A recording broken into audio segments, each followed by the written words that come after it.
Ya, pemirsa, Malioboro selalu menjadi pusat destinasi wisatawan yang singgah di Yogyakarta. Sebagai pusat perbelanjaan, tentunya banyak para pedagang kaki lima di sekitar jalan. Namun pemerintah berencana akan merelokasi para PKL dari Malioboro.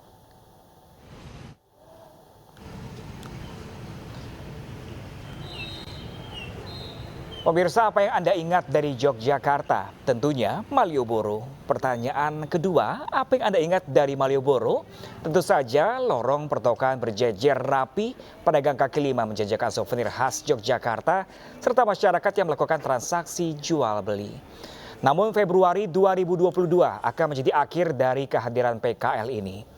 Kurang lebih sebanyak 2.000 PKL akan direlokasi di dua tempat, yaitu di eks bioskop Indra dan bekas gedung Dinas Pariwisata Daerah Istimewa Yogyakarta.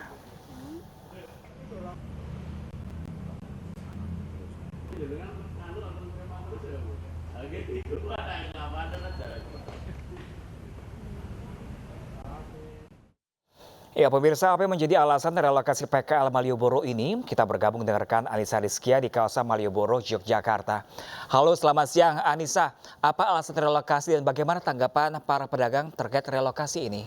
Ya, selamat siang Pram dan juga pemirsa. Untuk saat ini memang sejumlah PKL masih menjajakan lapak mereka di area pedestrian Malioboro. Tampak di lorong maupun di sayap kiri saya ada sejumlah PKL kuliner begitu sejak pagi hingga siang hari ini ramai dikunjungi oleh para wisatawan. Tak hanya itu Pram, memang untuk rencana relokasi PKL Malioboro ini tentunya akan dilangsungkan rencananya pada awal Februari 2022 mendatang, di mana dengan tujuan untuk mengembalikan fasad atau bentuk asli kawasan Malioboro. Dan untuk tanggapan dari para PKL Malioboro, saat ini saya akan langsung berbincang dengan perwakilan dari Paguyuban Angkringan Malioboro bersama Ibu Sri Sunarti atau Bu Yati yang lebih dikenal. Bagaimana Bu tanggapannya, setuju atau tidak ini? Kalau masalah setuju dan tidaknya kita nggak bisa menyampaikan setuju atau tidak ya. Tapi yang jelas pada saat pertama sosialisasi kita mau dipindah itu merasa keberatan. Karena belum tahu persis tempat yang akan kita pakai jualan ke depannya dengan tempat yang memadai yang sesuai dengan tempat kita berjualan sekarang atau tidak. Nah, di sini kita merasa keberatan. Dan setelah saya melihat shelter yang ada di belakang ini, ternyata untuk teman-teman Tridharma, terutama pedagang pakaian batik, kaos dan sebagainya itu, saya juga merasa kasihan karena tempatnya terlalu kecil. Untuk mendisplay dagangannya aja paling hanya berapa biji. Dan kalau mau dibuatkan tempat untuk display itu sudah habis itu Mbak, karena ukurannya cuma 1 meter lebih sedikit. Jadi ya karena ini program pemerintah, ya sebetulnya kita itu tidak sangat-sangat mendukung dengan program pemerintah.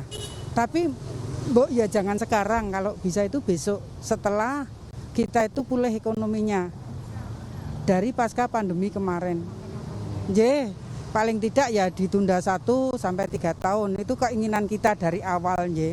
Tapi ternyata dari pemerintah juga justru malah secepatnya untuk cepat-cepat pindah. Bahkan saya tadi sudah mendapat undangan untuk wilujengan untuk selamatan kalau orang Jawa kan pasti pakai selamatan itu tanggal 26 besok. Dan tanggal 1 Februari diharapkan PKL yang ada di sepanjang Malioboro ini sudah bersih semua. Yang harusnya masuk di shelter sebelah kiri ini harus masuk, seperti saya kuliner yang harus masuk di Indra juga harus masuk. Walaupun dengan kondisi yang seperti ini. Jadi keinginan kami dari PKL ini sebetulnya gimana ya Mbak, pengen ditunda minimal itu nanti habis Lebaran, sehingga ekonomi kita itu sudah bisa sedikit pulih lah. Karena bisa dikatakan kemarin saya dengan teman-teman itu kan habis pingsan 2 tahun Mbak, pandemi kemarin, baru mau sadar, baru mau merangkak sudah dihantam untuk dipindah.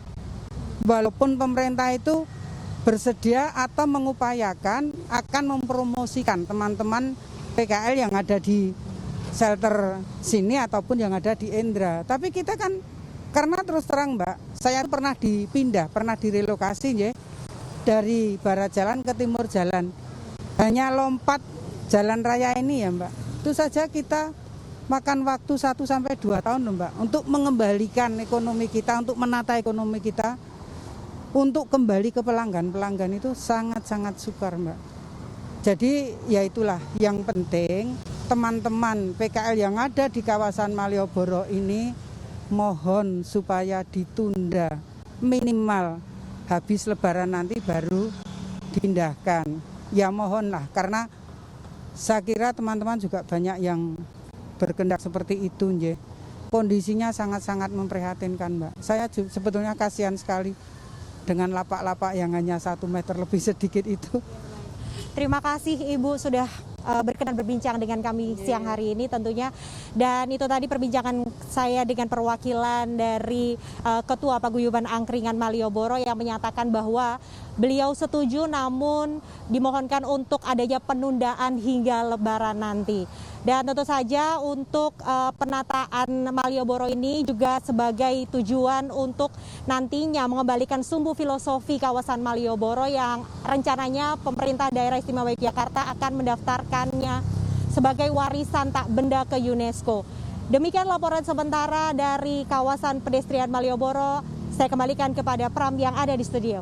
Ya, baik Anissa, semoga dengan rencana relokasi ini tidak menghilangkan ciri khas Malioboro yang ramai dengan para pedagang kecil. Terima kasih Anissa.